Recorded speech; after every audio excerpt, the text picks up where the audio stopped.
Hello, नमस्ते. कसे काय आहात सगळे? छान ना? मी पण मस्त आहे. अहो, हल्ली लग्न तुटण्याचं प्रमाण वाढलेलं आहे. म्हणजे लग्न होते, लग्न झाल्यावर 2-4 महिन्यांना ते वेगळे होतात, विभक्त होतात. एवढेच काय, लव्ह मॅरेज सुद्धा टिकत नाहीत. आपल्याला काय ते वेळा वाटते ओके लव्ह मॅरेज, आधी 2-4 वर्षापासून एकमेकांना ओळखत होते, तरी लग्न झाल्यावर तिथे दोघांचंही जमत नाही, काही तरी कारणाला ते वेगळे होतात.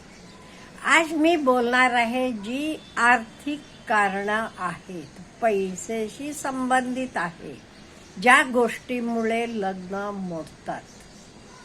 म्हणजे आपण कसं जरासं काय म्हणेन, काळजी जास्त घ्यायला पाहिजे, किंवा आपण कुठे चुकतो आणि त्या चुकामुळे आपलं लग्न मोडते, असं असलं की हे मला वाटते ह्या गोष्टींकडे जरा लक्ष द्यायला पाहिजे.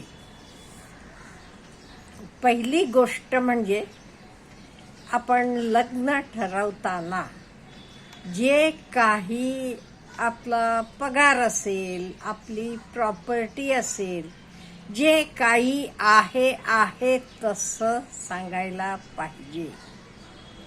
उगीच खोटा आधी काय तर पगार सांगायचा, नंतर तर एकदम कमी असते, किंवा सगळ्यांची भाऊबंदकीची सगळ्यांची मिळून जमीन दाखवायची, मग लग्न झाल्यावर कळते नाही ती त्या काकांची, ही ह्या काकांची, आणि ह्यांची फक्त एवढी आहे. त्यामुळे नको. हे बघा, आहे तसं लग्न म्हणजे काय, विश्वास, ट्रस्ट हे फाउंडेशन आहे लग्नाचं, पाया आहे. एकदा विश्वास मोडला की फाउंडेशन वीक झाला की आपल्याला माहीत आहे कशी बिल्डिंग कोसळू शकते. त्यामुळे पहिली गोष्ट म्हणजे विश्वास आपला राहायला पाहिजे. त्यामुळे कुठल्याही परिस्थितीत विश्वासाला तडा जाईल असं करायचं नाही. त्यामुळे जे काही आपला पगार आहे, तर मुलगा असो मुलगी असो, हल्ली मुली पण मिळवतात, म्हणून हे काय म्हणेन मी, मनीचे विचार किंवा पैसेचे विचार लग्न मोडायला कारणीभूत झालेले आहेत. नो डाऊट दोघंही मिळवतात, चांगली गोष्ट आहे. त्यामुळे विश्वास पाहिजे. जे काही आपला पगार आहे तर आहे तसं सांगायला पाहिजे.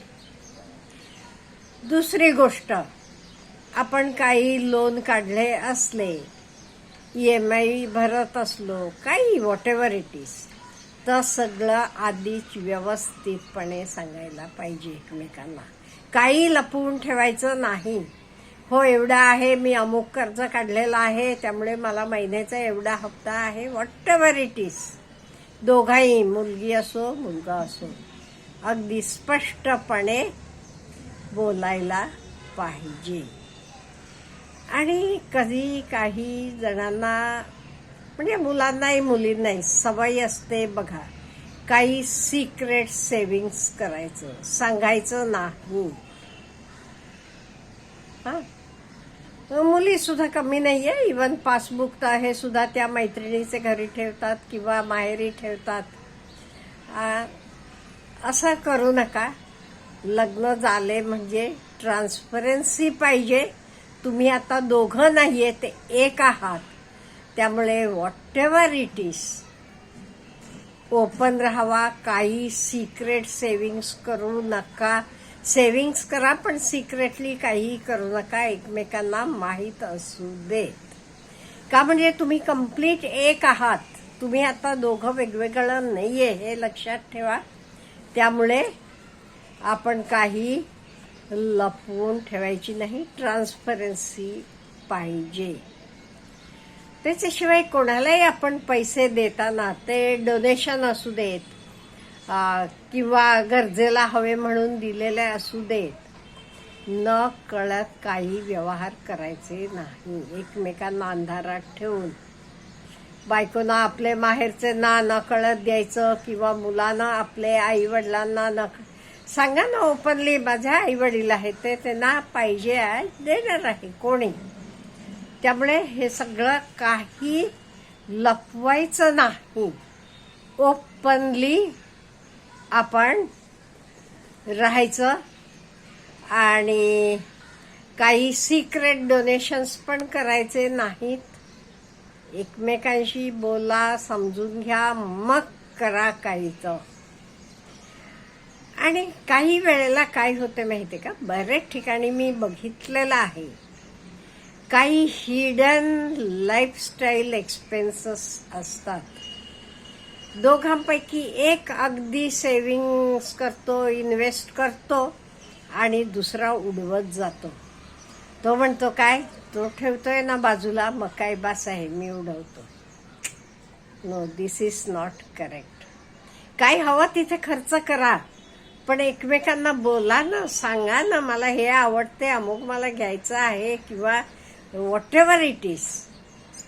आणि मेनली बरेच ठिकाणी, सगळीकडे म्हणत नाही मी, असं समजलं जाते स्त्रियांना, म्हणजे बायकोला काय कळते, तिला काय सांगायची गरज नाही, सगळं काय मी करतो. ती मिळून आणत असली तरी ते पैसे कुठे इन्व्हेस्ट करायचे, काय करायचं, सगळं नवरा करत असतो. अगं सही कर म्हटलं की ती चेकवर सही करून देते.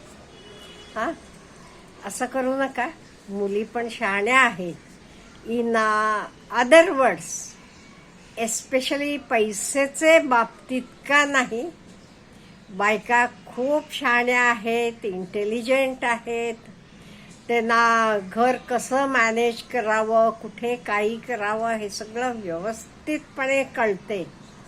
आणि त्यामुळे विश्वास ठेवा, किंवा माहीत नसलं ते त्यांना सांगा ना तुम्ही, हे असं आहे तसं आहे. काही इवन काही तुमचे इन्व्हेस्टमेंट्स असले, आता काही लोकांना सवय असते लॉटरीची तिकीटं घ्यायची, किंवा काही शेअर्समध्ये इन्व्हेस्ट करायची, कुठल्याही प्रकारचं. आपल्या काही असल्या सवयी असल्या तरी त्या काही एकमेकांपासून लपवून ठेवू नका. बिलकुल लपवायचं नाही. जे काही आहे तर एकमेकांना बोलून, एकमेकांशी समजून घेऊन करायचं. हल्ली बरेच ठिकाणी मी बघते, अहो कार सुद्धा नवरा बायको दोघांनी वेगवेगळ्या घेतलेल्या आहेत. काय बायको म्हणते, तू काय माझी कार नीट वापरत नाही, तू कशी वापरतोस, तुझी तू माझी मी. एकाच घरात आहेत नवरा बायको, फक्त दोघंच, तरी दोन कार. का? दोघंही मिळवतात. आणि हल्ली काही बरेच आहेत, आपल्याला पेट्रोलचे वगैरे पैसे मिळतात परत. त्यामुळे त्यांना वाटते, म्हणजे मेन म्हणजे काय, एकमेकांवर ट्रस्ट नाही म्हणा, विश्वास नाही म्हणा, किंवा पटत नाही म्हणा, असं करू नका. हे बघा, लग्न झाले म्हटल्यावर आपण दोघं नाही, परत परत मी सांगत असते, इथे 1+1 आहे, 1+1 2 गणितात होते, तसं नाही आहे. त्यामुळे हे आपण समजून घ्यायला पाहिजे. आणि काही शेवटी हे बघा, काही नेचर असतो, आपण लहानपणापासून कसं मोठे झालेलो असतो त्याच्यात अवलंबून पण असते. किंवा काही जणांना खर्च करायची सवय असते, काही जणांना तेवढे खर्च करत नाहीत, म्हणजे योग्य तिथे करतात, नको तिथे खर्च करत नाहीत. म्हणून एकमेकांना तू असं आहे, तू भिकारी आहेस, तुला काही कळत नाहीये, कंजूस आहेस, अमुक तमुक, चार चौघांसमोर, कोणी, नवऱ्याला बायकोला असू देत, बायकोला नवऱ्याला असू देत, कोणासमोरही बोलायचं नाही. तसं बोललं की काय होते, मग कुठे तर मनाला लागते. मग मानसिकरित्या तो व्यक्ती, जे कोणाला तुम्ही कंजूस म्हणालात, भिकारी म्हणालात, खर्च करत नाही म्हणालात, तो एकदम जाऊन काहीतरी खरेदी करून घेऊन येतो, असं करू नका ना. तुमचा माणूस तो, तुमचं घर आहे तर हे समजून घ्या आणि एकमेकांबद्दल प्रेमानं विश्वासानं राहत जावा. Have a good day.